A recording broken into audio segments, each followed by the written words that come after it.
When we started, we said from the very beginning, we're not going to be constrained by what the current tools that are available.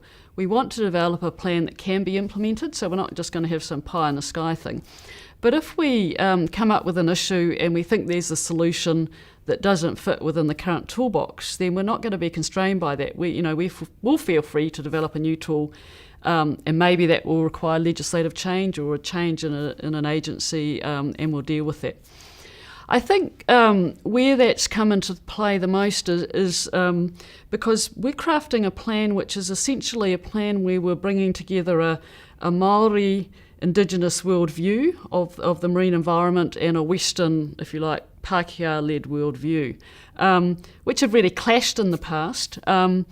And when you come to issues like marine protection, this is really where we've had perhaps the most clash so far.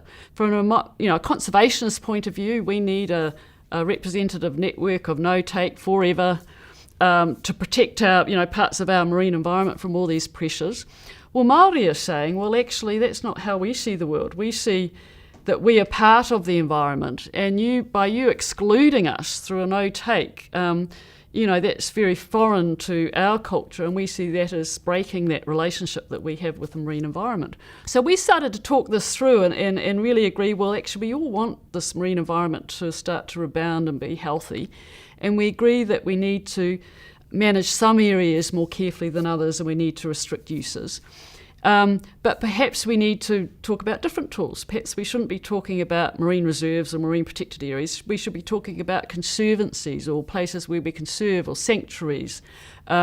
We should be looking at the possibility of ongoing customary use and take from those areas to retain that relationship. We should look at new governance models for those areas so that Māori tribal groups, have a very ongoing hands-on role to really start to integrate a Māori worldview and a Western worldview. And I really believe that if we can pull that off, we will come up with a document that's, stronger and bigger than the two halves, that together they can create something that's very powerful and that will bring the community behind it.